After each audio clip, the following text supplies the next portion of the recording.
Hola, buenas noches, ¿cómo están? Sean bienvenidos a otro programa de Impuestos e Impuestos. El día de hoy platicaremos sobre la declaración de inconstitucionalidad de la prisión preventiva oficiosa que fue publicada el 25 de octubre por la Suprema Corte de Justicia. Muy buenas noches, no se vayan, va a estar bueno.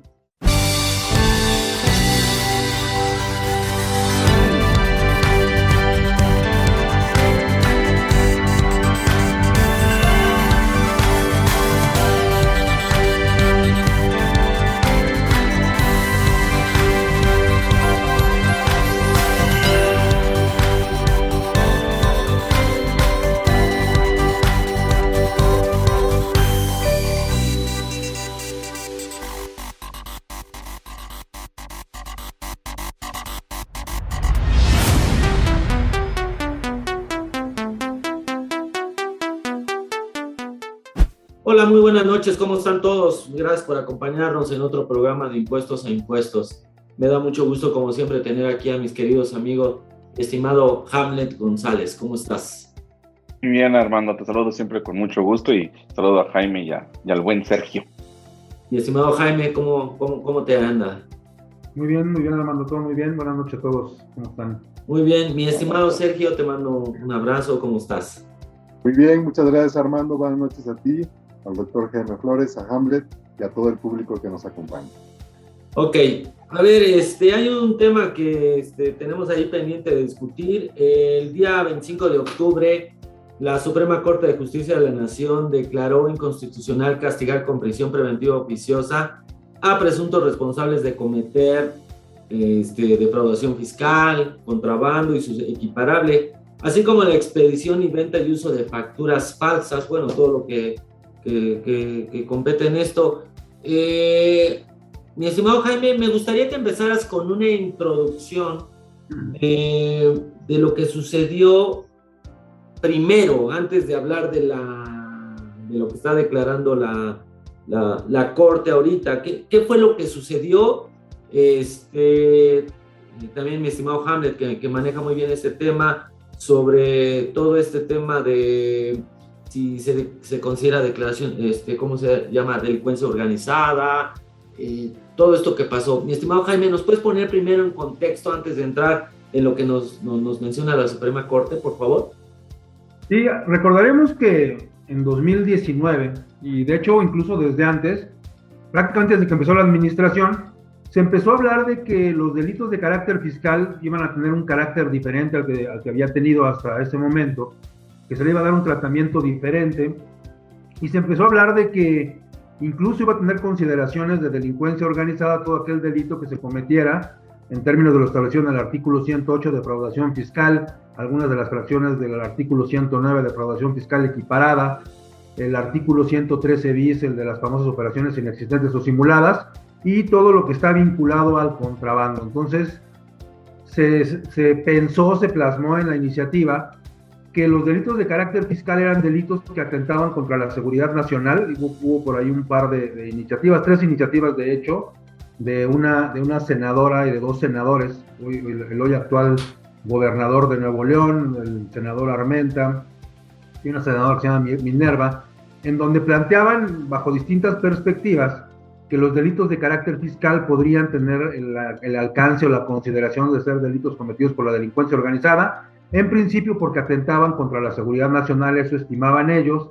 En segunda instancia porque al final del día, dice, debían de considerarse como delitos graves, delitos que tendrían que ser sometidos a un tratamiento penal específico, lo que se conoce en la doctrina como el derecho penal del enemigo, y se hicieron distintas modificaciones a la Ley de Seguridad Nacional, a la Ley Federal contra la Delincuencia Organizada, al Código Fiscal de la Federación, al Código Penal Federal, al Código Nacional de Procedimientos Penales, y entre todos configuraron la posibilidad de que ante este tratamiento excepcional que se le podía dar a los delitos de carácter fiscal, estos fueran sancionados, como se sanciona, por ejemplo, a los terroristas en términos de la Ley Federal contra la Delincuencia Organizada, a los secuestradores, a los tratantes de personas, a los traficantes de personas, a los que venden armas. Entonces, decían que en este estado excepcional, que además Hamlet lo ha platicado en distintos foros de una forma muy acertada, que bajo este tratamiento los delincuentes de carácter fiscal iban a tener una equivalencia con estos otros delincuentes. Entonces se hizo una modificación y una de las principales consecuencias es que incluso en contra del principio del derecho humano de presunción de inocencia, a una persona que aún no se le ha demostrado que cometió un delito, se le podría dictar prisión preventiva oficiosa, lo cual quiere decir que se podía establecer que a manera de medida de apremio para evitar que un delincuente de este tipo pudiera llevar su proceso en libertad, aún sin demostrarle culpabilidad, llevara su proceso en reclusión.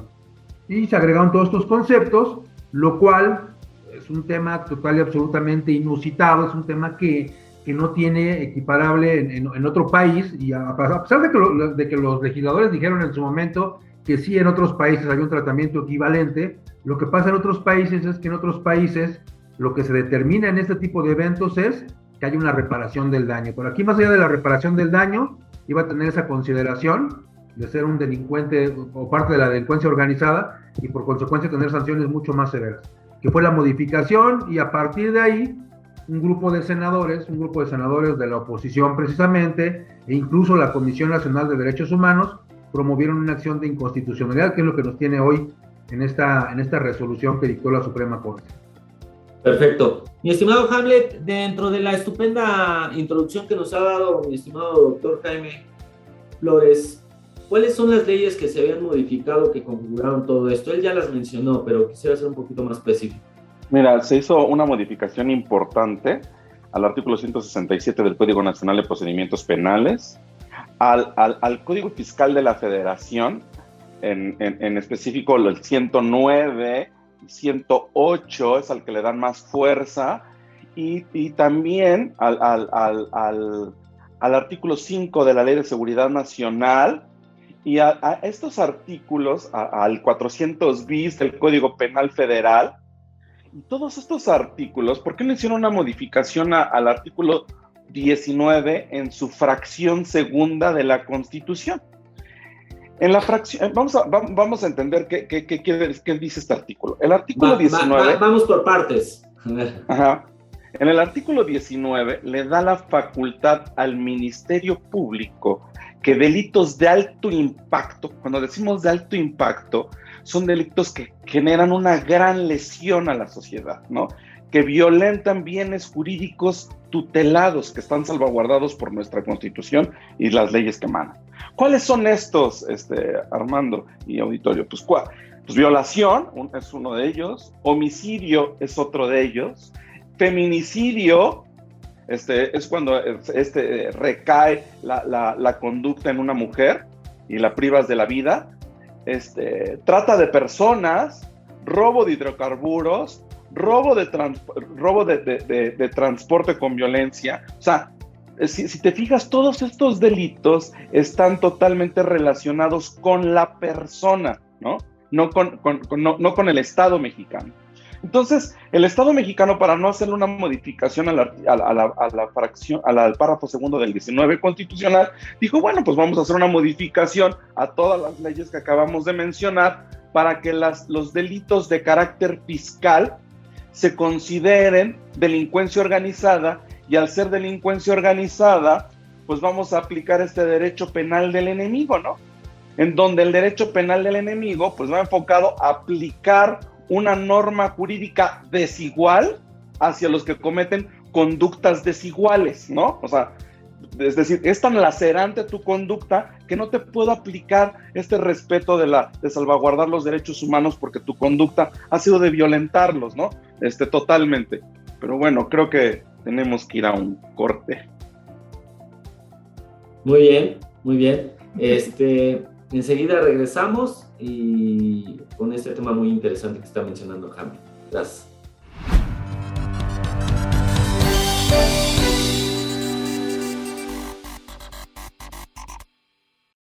¿Conoces una plataforma de capacitación? IDC Click es un servicio de streaming para tu capacitación en cualquier dispositivo. Resuelve tus dudas en nuestros seminarios fiscales, jurídicos y laborales. Todos nuestros programas de televisión en una sola plataforma. Todo esto en un solo catálogo disponible las 24 horas.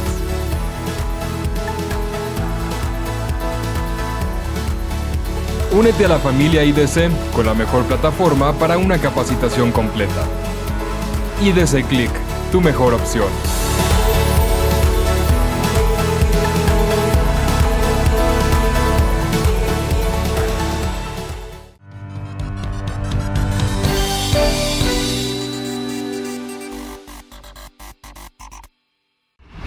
Bueno, ya estamos aquí de regreso.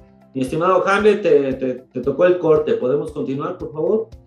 Sí, claro, que con esta prisión preventiva oficiosa solicitada por el Ministerio Público y otorgada por el juez en estos delitos de alto impacto, cuando hace la propuesta el Ejecutivo y que empieza a mover todo el cabildeo desde 2018, cuando entra el nuevo gobierno y entra en vigor a partir del 1 de enero de 2019, dicen, pues todos los delitos de carácter fiscal que cumplan con ciertos requisitos, vamos a considerarlos como delincuencia organizada, y al considerarlos delincuencia organizada, pues serán también considerados y aplicados la prisión preventiva oficiosa. ¿Qué es esta prisión preventiva oficiosa? Esta prisión preventiva oficiosa es solicitada por el Ministerio Público por estos delitos, este catálogo de delitos en los que ya en delincuencia organizada le sumaron los delitos fiscales, y el juzgador automáticamente, sin que exista una sentencia, determina que pues serás privado de tu libertad. En lo que realiza las investigaciones, el Ministerio Público termina de integrar su carpeta de investigación, y en la integración de la carpeta de investigación, cuando se la turna o se la radica al juez de control, dice cumple con todos los elementos de tipo penal especial, y ahora sí, pues ya te quedas adentro de forma definitiva, ¿no? Porque pues él ya la determina. Pero ¿por qué por qué se llegó a esta prisión preventiva oficiosa, hermano? Pues lo que intentaron era contener una conducta, ¿no? Porque dijeron, bueno, pues los delitos fiscales se han potencializado en México en los últimos años. Entonces, para intentar contenerlos, vamos a privarlos de la libertad en lo que son investigados, y en esta investigación, pues vas a ver que vamos a contener la conducta, lo cual no ha sido cierto, ¿no? Y la Corte... Perdón, Hamlet, vas muy bien y discúlpame, luego se enojan de que los interrumpo, pero bueno... A ver, viendo la Ley de Seguridad Nacional, y ya para que sigas con tu tema, para efectos de la presente ley son amenazas de la seguridad nacional, y se van a la fracción 13, actos ilícitos en contra del fisco federal, ¿no? A los que hace referencia el artículo 167 del Código Nacional de Procedimientos Penales. O sea, primero se considera un tema de seguridad nacional, ¿no? Es una amenaza a la seguridad nacional este tema de actos ilícitos en materia fiscal. Sí, fíjate que haciendo ahora es una rememoranza de lo que sucede en los bienes jurídicos de mayor tutelaje en México. Los abogados creíamos que antes el bien jurídico de mayor tutelaje son los que mayor valor tienen dentro de la sociedad. Y el mayor, ¿cuál crees que es la vida? El segundo es la libertad. El tercero es el patrimonio. Hoy para el Estado mexicano, el bien jurídico de mayor tutelaje es la macroeconomía. Entonces, cuando empezaron a fracturar este bien jurídico tutelado, la macroeconomía, dijeron, ponlo dentro del catálogo de delitos de alto impacto social, en donde se pueda aplicar el derecho penal del enemigo y podamos aplicar una medida punitiva fuerte, con gran sanción. Entonces, la Corte dice, espérame, me queda claro cuando hay este tipo de delitos que los tiene muy bien determinados en la delincuencia organizada, y que cuando nace esta ley federal en contra de la delincuencia organizada, estaba enfocada al narcotráfico, a estas conductas que laceraban las conductas sociales, que envenenaban a la sociedad. Y de repente dijeron, es a donde te refieres al 167, porque claro, 5 de Ley de Seguridad Nacional se va al 167, donde dice causas de procedencia, y tienes razón, dice, se consideran delitos que ameritan prisión preventiva oficiosa los previstos en el Código Penal Federal de la manera siguiente: homicidio doloso, genocidio, violación, traición a la patria, espionaje, terrorismo, sabotaje, tráfico de menores, contra la salud, abuso, violencia sexual, feminicidio, como hace rato lo dijiste, enriquecimiento ilícito, y luego se agrega aquí el tema, se consideran delitos que ameritan prisión preventiva oficiosa los previstos en el Código Fiscal de la Federación y los que mencionaban contrabando y su equiparable de conformidad en los artículos, lo dispuesto en los artículos 102 y 105, defraudación fiscal equiparable de acuerdo al 108, 109, y la venta, la expedición, venta, enajenación, compra o adquisición de comprobantes fiscales que amparen operaciones inexistentes. Yo recuerdo una capacitación que dimos tú y yo sobre toda esta reforma fiscal penal, así le llamábamos. Ahorita ya voy a dejar hablar a Sergio porque me está viendo feo. Pero siempre decíamos, oye, ahora emitir una factura o tener algún tema de defraudación fiscal, lo equiparas al abuso de menores, al homicidio, a la violación, al terrorismo, a la violación, ¿no? Sí, lo que pasa es que también técnicamente algo que se discutió mucho es la forma en que se incorporó, porque en el 19 está ese catálogo, el homicidio, el feminicidio, la trata de personas, el abuso de menores, allí están todos esos, pero está la delincuencia organizada y al final los que implican algún riesgo a la seguridad pública, a la paz o a cualquier otro esquema de la nación, pero no está ahí la parte fiscal. Entonces lo que hicieron para tomar una especie de atajo y no hacer una modificación constitucional, habría que recordar que apenas iniciando esta administración, sí aumentó 2 delitos a ese catálogo del artículo 19. Aumentó el robo de hidrocarburos, el famoso huachicol que tanto problema generó al principio de la administración, y aumentó también el uso de programas sociales para fines electorales, pero no agregó ahí la parte fiscal.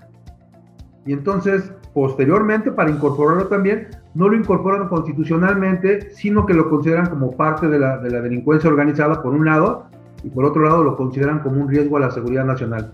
Es decir, modifican 2 disposiciones secundarias, no la Constitución, y ahí es donde también técnicamente se ha objetado de manera importante esta modificación que ahora, bueno, se declaró inconstitucional. A ver, le voy a devolver la palabra a Hamlet porque lo interrumpí y después vamos a ir con Sergio. Bueno, con esta prisión preventiva oficiosa, cuando la Corte lo analiza de fondo, dice, oigan, creo que se le pasó la mano al Ejecutivo, fíjate, se le pasa la mano al Ejecutivo en su uso abusivo y excesivo del derecho y cuando lo aprueba el Legislativo, porque hay una sentencia anticipada. El ministro presidente dice, hay una sentencia anticipada de un delito que no está bien catalogado y donde hay una violación en el principio de inocencia y en el principio pro homine, pro persona. Y hace una definición muy bien el ministro Saldívar y dice, debemos generar conductas que no soslayen los derechos fundamentales y los derechos humanos que integramos en la Constitución el 10 de junio de 2011, ¿no? Y que con esto debemos salvaguardar a través de la norma que más beneficio le cause a la persona. Y con esta modificación que le hicimos a todas las normas secundarias para considerar los delitos fiscales, delincuencia organizada, violentamos flagrantemente estos principios de interdependencia, de universalidad, de indivisibilidad y de progresividad de los derechos fundamentales. Por lo tanto, es inconstitucional la aplicación de estas modificaciones que les hicieron a la norma secundaria. Hay un señalamiento que hace el ministro presidente de la Suprema Corte de Justicia de la Nación, Arturo Saldívar. Dice, no se puede estar ampliando simplemente el catálogo de delitos que merecen prisión preventiva oficiosa. No se trata de no acatar la Constitución, sino de tomarnos en serio los derechos humanos que son parte del artículo 1 constitucional. Uh-huh. ¿No? Y bueno, creo que al final esto es muy, muy, muy importante. Bueno, tenemos que ir a un corte y enseguida regresamos con Sergio, que ya lo veo muy ansioso. ¿Sale?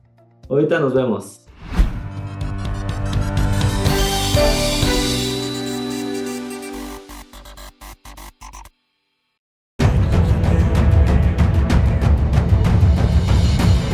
En 1986 nació Información Dinámica de Consulta con la misión de dar información a profesionales del ámbito jurídico. Evolucionamos contigo y en 2001 logramos informarte en tiempo real gracias al nacimiento de IDC Web. Dimos paso en el 2016 a Foro IDC, un evento de alto nivel para el impulso de la competitividad del empresario mexicano. En 2017, unificamos cada avance bajo el dominio www.idconline.mx. Hoy puedes encontrarnos en múltiples plataformas con información vanguardista y especializada para capacitar e informar a los elementos clave de las empresas.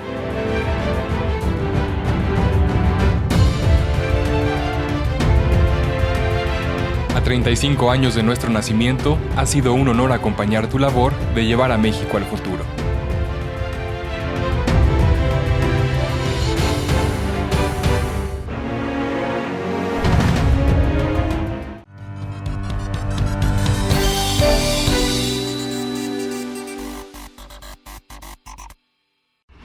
Bueno, ya estamos aquí de regreso. Voy a empezar de nuevo con la último párrafo que leí. Dice la declaración que hace el ministro presidente de la Suprema Corte de Justicia, Arturo Saldívar, Sergio. No se puede estar ampliando simplemente el catálogo de delitos que merecen prisión preventiva oficiosa. No se trata de no acatar la Constitución, sino de tomarnos en serio los derechos humanos que son parte del artículo 1 constitucional. Mi estimado Sergio, ¿cuál es tu opinión respecto a este tema? Gracias, Armando. Pues mira, es muy interesante todo esto que sucedió precisamente el pasado 25 de octubre, en donde precisamente la Suprema Corte pues ya se dio en pronunciamiento a lo que estamos ahora platicando y discutiendo. Pero me llama mucho la atención que cuando en septiembre, en principios del mes de septiembre del 2019, esto se inició en debate en el Senado, y precisamente como señaló Jaime, por parte de 2 senadores en aquel entonces, pues se dieron ciertas iniciativas para este dictamen que dio lugar a que se modificaran estas normas que se han señalado, pero se mencionó algo que me llamó mucho la atención, y mencionan que quedaba muy claro que para nosotros los mexicanos debíamos exigir un castigo para los políticos que se vuelven delincuentes, para los delincuentes que se vuelven políticos y se disfrazan de empresarios. Este es un asunto de justicia tributaria y de equidad fiscal. Así es como lo mencionaban, ¿no? Con esta situación, desde luego, el punto no es si se cometió el delito o no se cometió. El delito, ese no es el punto a discusión. Aquí lo que se está censurando es lo que se está criticando y que es la prisión preventiva oficiosa o la prisión preventiva oficiosa, que es una figura jurídica que no tiene ya ninguna justificación en nuestros días, en ningún estado democrático, en ningún estado moderno se puede permitir que se le sancione a una persona con la privación de su libertad cuando no se está acreditando que cometió el delito que se le imputa. Es preferible 1000 veces que un delincuente quede libre a que una persona que no ha cometido un delito, que no tiene ninguna responsabilidad penal, sea privada de su libertad. La prisión preventiva oficiosa ya no tiene razón de ser, es un castigar antes de que se demuestre que se cometió un ilícito. Y luego, ¿cómo van a reparar o cómo van a decir que se cometió un ilícito y no hay forma de que éste quede sin sanción y se le dé la oportunidad al indiciado de ofrecer pruebas, de argumentar a su favor, y de una manera anticipada e injustificada se le sanciona con la privación de la libertad, con la privación de uno de los derechos fundamentales, como se ha mencionado, primarios, diría yo, después del derecho a la vida, a la libertad, la libertad es lo más importante, lo más preciado, y es lo que en un momento dado se va a sancionar, se estaba sancionando, ¿no? Y no existe justicia, ni vivimos en un estado de derecho entonces, y no se puede hacer una aseveración entonces de esa naturaleza sin respetar en primer lugar la presunción de inocencia, que es de lo que hemos estado hablando en este momento. Y bueno, se nos olvida que precisamente se señala que todos somos inocentes hasta que se demuestre lo contrario o hasta que se aporten pruebas y existe una sentencia en donde se declare precisamente la responsabilidad penal. Y a decir sentencia también, pues me estoy refiriendo a una sentencia firme, a una sentencia que no pueda ser modificada, a una sentencia de primera instancia inclusive, que es sujeta a una apelación, que es sujeta a un juicio constitucional y por ende puede ser modificada o no puede ser modificada.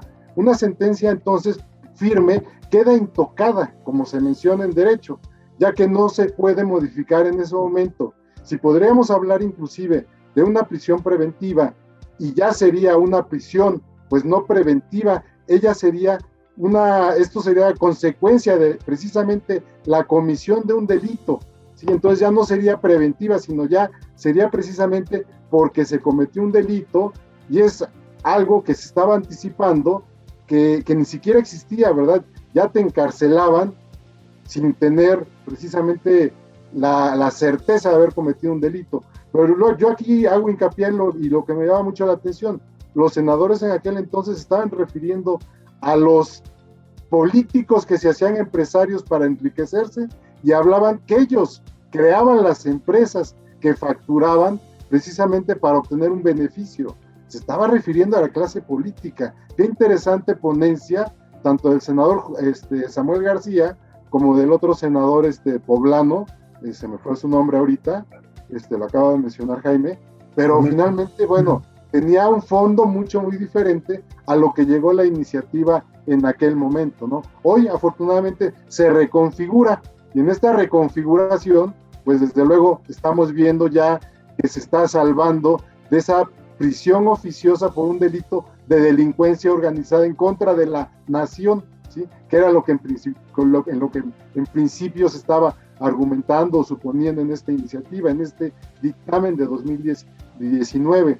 Ahora, yo considero que sigue la prisión, pero ahora como un delito público, ¿sí? Ya no como un delito. Es que la prisión preventiva, hay dos tipos de prisión preventivas. Está la oficiosa, las que están establecidas en el segundo párrafo del 19, y la justificada, ¿no?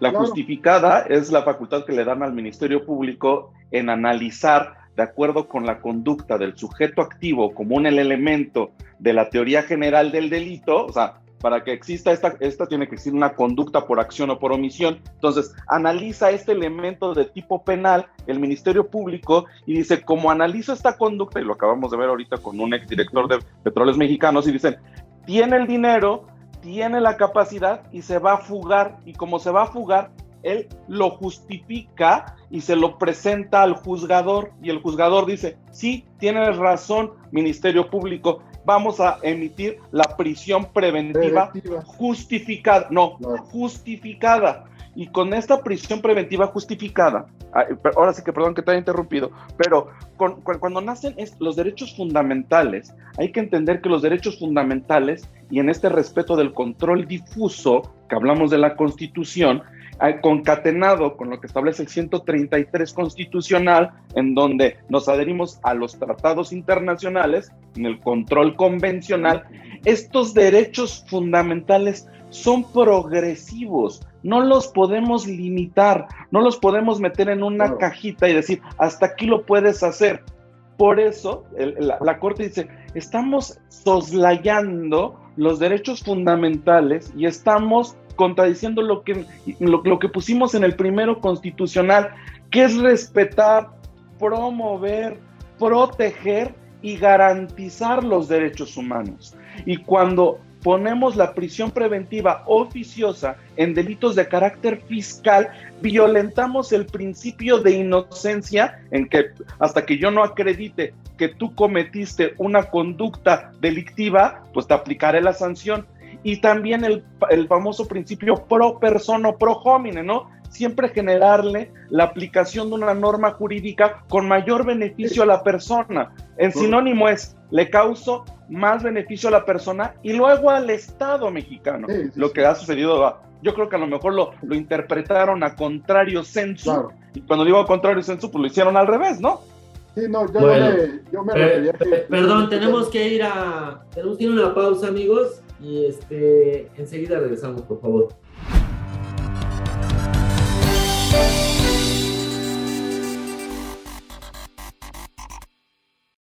¿Conoces una plataforma de capacitación?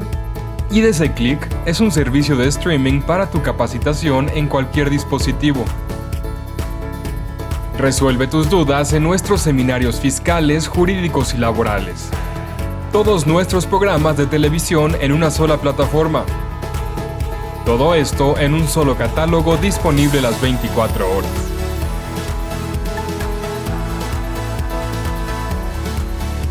Únete a la familia IDC con la mejor plataforma para una capacitación completa.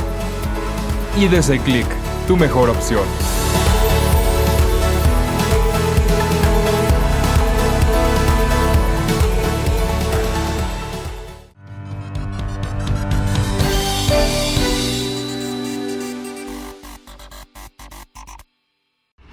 Bueno, ya estamos aquí de regreso. Perdón, interrumpí aquí a No, Jaime. yo nada dice más que- quiero ya igual para rematar, como dicen, ¿no?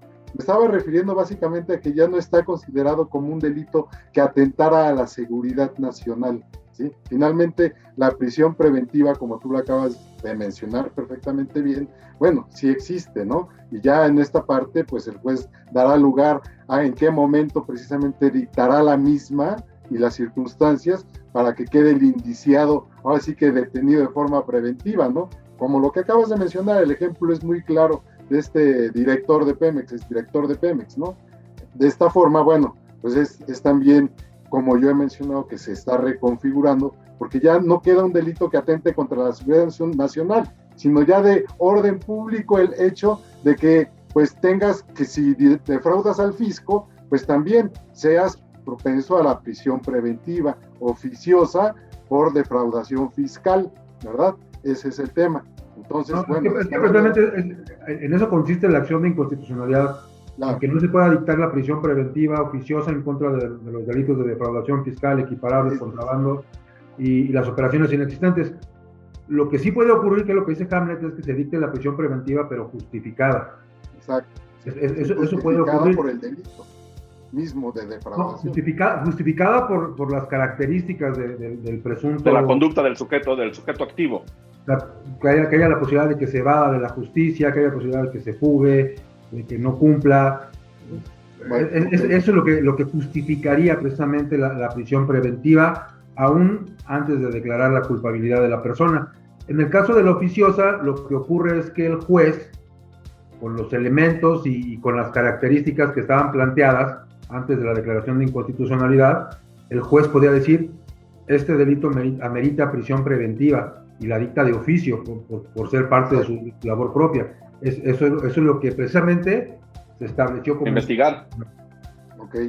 No, bueno, ustedes somos abogados. Yo en realidad saben que este tema legal, pues no lo mastico perfectamente bien como ustedes, pero al final creo que es muy importante que también nosotros lo entendamos, puesto que estamos involucrados con actividades relacionadas con los contribuyentes que de alguna manera pueden llevar a cabo este tipo de conductas que los puede llevar a tipificar los delitos mencionados, ¿no? Pero también hay algo muy importante que, por ejemplo, estoy viendo que para el próximo año se está enumerando en el artículo 69b, fracción 8, respecto a la oportunidad que existe para poder precisamente materializar o darle materialidad a la operación inexistente, o en su caso, resarcir el daño con el impuesto omitido en el lapso de 30 días que ya te haya la autoridad notificado o aparecido tú en el listado del artículo 69b, ¿no? Yo creo que esto también es muy importante. En el octavo párrafo.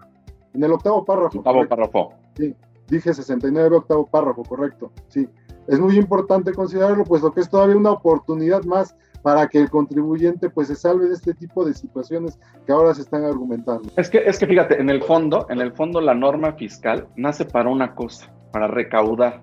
Sí, claro. Y cuando vemos que empezamos a extender la punibilidad de una norma que su principal objetivo es recaudar, vemos la intencionalidad del Estado, que no sabemos si es regular o castigar. Entonces, es cuando pierde la esencia. En esta parte hermenéutica de la norma, dices, bueno, ¿la norma fiscal para qué sirve? Pues para recaudar. Y después de que me pones una prisión preventiva, lo vas a guardar, lo vas a privar de su libertad. Y no obstante de eso, pues vamos a verificar si efectivamente cumplió con los elementos de tipo penal especial en materia fiscal, te vas a sentir satisfecho, no satisfecho, y de repente si te sientes satisfecho o no, lo quitas de esta conducta. ¿Qué crees? En estas conductas que genera el Estado a través de la norma subjetiva, y que pues para mí hay una falta de técnica legislativa, porque dijeron, pues ahora todo métanlo en delincuencia organizada, ¿no? Ahora sí que hasta donde se satura este término, y empezamos a darle definiciones a delincuencia organizada, que cuando vemos la exposición de motivos de la Ley Federal en contra de la delincuencia organizada, va dirigida específicamente al narcotráfico, ¿no? O sea, para contener esta ruptura del entorno social. Pero ya cuando dijimos, no, pues todo ponlo en delincuencia organizada, los delitos de defraudación fiscal, los delitos de huachicol, y ahorita también los de gasichol, ¿no? Porque pues ya también ahora también ya se roban el gas. Entonces, ¿por qué? Porque ya la norma no está siendo suficiente para contener conductas, ¿no? En este famoso realismo sociológico, que queremos que la norma conducte que regule un valor social, y es donde el Estado mexicano ha dejado de visualizar que la prisión preventiva oficiosa no puede ser aplicada en materia fiscal, porque su intencionalidad es recaudar, no castigar. Entonces tenemos que buscar otra conducta, y claro, en esta sentencia anticipada de delitos de alto impacto dice, pues puedes tú tenerlo muy bien identificado, ejecutivo, tú legislativo, bueno, ya lo regulaste, pero en su fondo el primero constitucional lo tenemos que hacer valer, nos guste o no. Así lo dice el ministro presidente, nos gusta o no. Yo creo que también la Suprema Corte ha hecho un muy buen papel, porque en el tema de extinción de dominio también hubo una modificación importante respecto a salvaguardar precisamente la tenencia de los activos de las personas bajo estos supuestos en los casos de que se estuvieran llevando a cabo actividades ilícitas en algunos inmuebles, por ejemplo, los que se tengan en arrendamiento, ¿no? En este caso yo pienso que también la Suprema Corte de Justicia ha hecho un papel muy, muy bueno, ¿no? En ese sentido de la... Sí, creo que esa es la parte que sí estamos notando, ¿no? Que hay una separación de poderes que está conteniendo la materia tributaria. Al final del día siempre... Perdón, Jaime, y continúas con tu comentario. Es que nosotros, más allá de la parte legal y de lo que mencionan los abogados, una de las pláticas que tuvimos siempre es, se están haciendo las cosas de una manera que lo que estás haciendo es desalentar la inversión. El tema económico, el poder decir, oye, te considero facturero sin haberlo probado primero, y vas primero al bote y te estoy comparando con un cuate, con un traficante de menores. O sea, el tema se volvía muy violento, muy violento. Y ahorita, de lo que empezaste a mencionar, Jaime, creo que a muchos nos da tranquilidad que empezamos a ver que la Suprema Corte de Justicia de la Nación está actuando de manera autónoma, ¿no? No está ejerciendo su autonomía, ¿cómo lo llamamos, Hamlet? Su independencia al legislativo, ¿no? Que parecía que muchos empezaban a preocuparse de que no, esto ya no es autónoma, ¿no? Yo diría hasta como que le está corrigiendo la nota a los legisladores, ¿no? Bueno, perdón, Jaime, te interrumpí, perdón. La función es esa, dice Sergio, corrigiendo la nota, pero creo que más bien la función es de contrapeso. Sí, claro, coloquialmente hablando, ¿no? Hace un contrapeso. Al final del día, estas manifestaciones que hemos escuchado de que sin cambiarle una coma, pues muchas veces hacen que dos poderes prácticamente se conviertan en uno por el peso que tiene el partido en el poder, en el legislativo. Pero al final del día sí está actuando la Suprema Corte como lo tiene que hacer, haciendo valer las disposiciones que están contempladas ahí, Y, por ejemplo, en el caso de las contribuciones, siempre nos hemos regido el 31 fracción cuarta hablando de contribuciones, y a pesar de que dentro de las contribuciones están los impuestos, que la misma denominación lo dice, son impuestos, son parte del poder que tiene el Estado, su carácter de ente soberano, los puede establecer, pero en un marco, y ese marco se está respetando. Y después a ese marco del 31 fracción cuarta le estamos agregando también la parte de los derechos humanos, y eso es muy valioso. Perfecto. Sí, sabrá cómo hacerlo, pero hay que respetar ciertos... Perdón, Jaime, ya tenemos que ir a un corte. Enseguida regresamos contigo, por favor.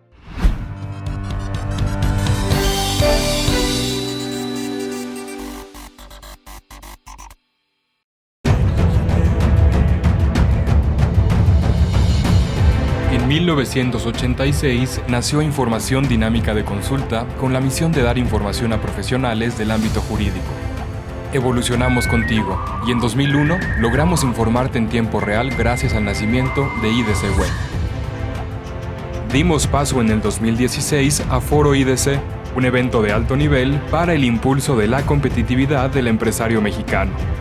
En 2017, unificamos cada avance bajo el dominio www.idconline.mx. Hoy puedes encontrarnos en múltiples plataformas con información vanguardista y especializada para capacitar e informar a los elementos clave de las empresas.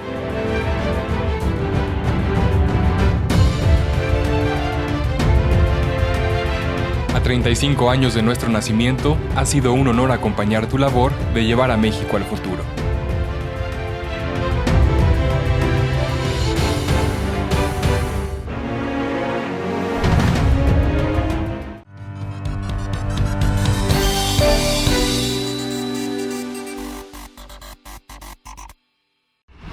Muy bien, ya estamos de regreso en nuestro último bloque. Mi estimado Jaime, perdóname, te tuve que interrumpir porque... Hablamos de las contribuciones, creo que ya recapitulando todo lo que hemos platicado, lo que platicó Jaime, lo que platicó Sergio, llegamos a conclusiones muy valiosas. Una es, los impuestos se han establecido en un marco de constitucionalidad, pero después ese mismo carácter, primero de contribución y después de impuesto, que podría generar en el Estado una capacidad de recaudación que pudiera ir más allá de derechos humanos, se está conteniendo por la Suprema Corte.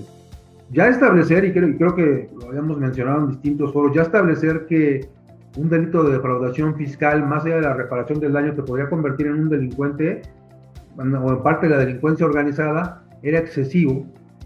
Se discutió mucho, hubo muchos argumentos, pero ese mismo poder que tiene el Ejecutivo respecto del Legislativo hizo que la reforma pasara.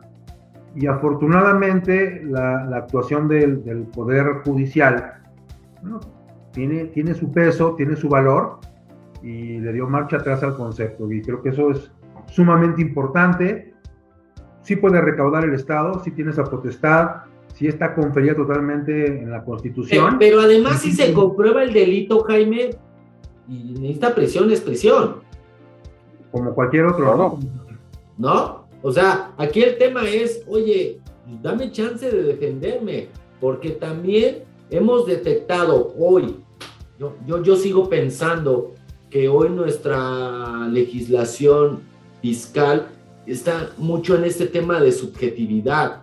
Si es una operación inexistente o no es inexistente, si es un 69B, no 69B, si resulta que no tiene razón de negocio según el 5A, que porque el beneficio fiscal fue mayor que el económico, y entonces si empiezan a configurar temas de defraudación fiscal, y ¿sabes qué? Pues ahí te va y viene la prisión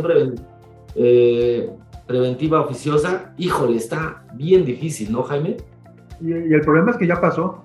El problema es que ya hay personas que fueron afectadas por esta disposición tal cual está planteada, y habría que pensar ya en una segunda fase si no existe incluso una responsabilidad del Estado, que son impactos sumamente importantes en el crédito público que tienen algunas personas, en la imagen, incluso el daño moral, en su vida diaria, ¿no? Porque es gente que o está en la cárcel. ¿Sabes cuántos clientes perdiste? ¿Cuántos negocios? A todo el mundo le dio miedo tener tratos contigo. O sea, bueno, suceden ese tipo de cosas. Mi estimado Sergio, tu conclusión, porque después seguiría Hamlet, por favor. Gracias Armando. Pues sí, en realidad yo creo que el legislar sin moverle una coma a lo que están llevando a cabo los legisladores actualmente, pues viene a dar más tarea precisamente también a esta Suprema Corte de Justicia de la Nación, ¿no? Que pues como se ha mencionado está haciendo un muy buen papel, pero pues también es mucho trabajo el reportar que precisamente pues como es, ¿no? La ineptitud y la falta de experiencia de los legisladores, técnica legislativa, etcétera, y además seguir instrucciones de no moverle una coma a todas las normas que se hayan dictado o estén por dictarse, pues desde luego va a provocar que la Suprema, que en primer lugar se vean afectadas muchas personas y en segundo lugar después entre en acción como superhéroe la Suprema Corte de Justicia, pero lamentablemente el daño ya está hecho. Ese sería mi resumen, ¿no? Mi conclusión. Muy bien. Mi estimado Hamlet. Pues mira, Armando, la realidad es que en este balance de qué es más importante, la contribución o los derechos humanos, ¿no? Y que claro, en este equilibrio democrático de un solo poder dividido en tres a través del poder ejecutivo, legislativo y judicial, pues vemos a un poder judicial que intenta generar un equilibrio contra una fuerza pues brutal, ¿no? ¿Para qué? Porque que al final también para eso están, por eso están divididos. Claro, para generar este acto pero parecía democrático. que no. Pero parecía que no, ¿no?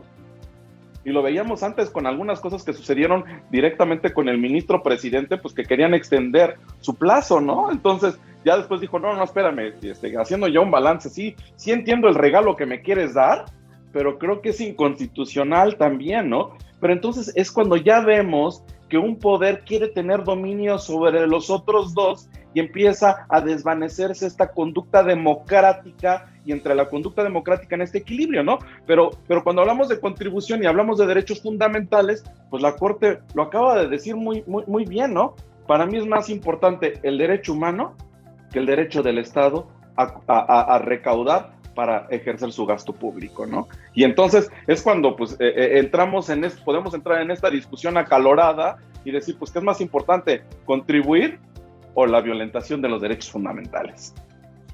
Oye, Hamlet, por último, ¿de todos modos podrían alegar delincuencia organizada en lugar de defraudación fiscal? Sí, claro, pero ¿qué crees? Ya no te van a aplicar la prisión preventiva oficiosa, van a terminar de integrar su carpeta de investigación, se la van a pasar al juez de control y al juez de control le van a solicitar la prisión preventiva justificada porque ahora sí que te hiciste de recursos que eran del Estado y que tienes el capital financiero para poderte fugar y que con eso van a justificar. O sea, hay una telita delgada, ¿no? Ahora ya no van a aplicar la oficiosa, sino van a aplicar la justificada. Muy bien. Mi estimado Jaime. Sí, creo que de esta resolución podemos destacar que el Poder Judicial está haciendo su trabajo en esta y en otras resoluciones en materia de competencia económica, en materia de constitucionalidad, y eso nos deja tranquilos porque en algún momento se llegó a pensar incluso en una modificación constitucional en donde le restaran poder a la Suprema Corte. Y creo que esto y los tiempos y la composición incluso ya del Senado ya no va a dar la posibilidad de que haya esa modificación constitucional brutal que se pensaba hacer. Creo que podemos estar medianamente tranquilos, ¿no? de que las cosas seguirán un curso ordinario, un curso apegado a lo que establece la Constitución, y que por lo menos en la parte fiscal sí será sancionable y tiene que ser sancionable el hecho de omitir el pago de contribuciones. Tiene que ser además considerado como grave el hecho de que se haga en uso de esquemas de defraudación, pero que ya no será excesivo ni se podrá condenar anticipadamente a aquel que no se le haya demostrado la culpabilidad de forma plena, y eso me parece sumamente valioso. Yo creo que ha sido un análisis muy interesante. Esto que sucedió, honestamente a mí me sorprendió, pero pues me dio mucho gusto ver esta independencia, esta autonomía, este tema de decir, y creo que podríamos estar más tranquilos en todo esto. sí hay una línea delgada, mi estimado Hamlet, porque todavía pueden solicitarla, ¿no? Pueden solicitar la prisión, Sí, claro. prisión preventiva por el hecho de que me puedo fugar, tengo los recursos económicos y todo este asunto, pero bueno, creo que ha sido bueno. Se respetó el derecho humano por encima del derecho del Estado. ¿Así lo mencionas, Hamlet? ¿Así lo dices? Sí, claro, sí, sí.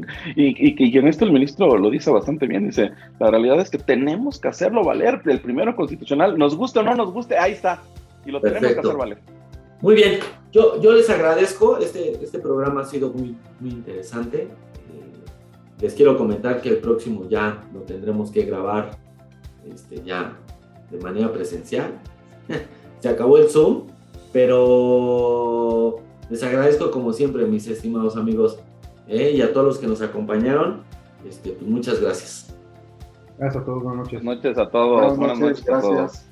Hasta la próxima.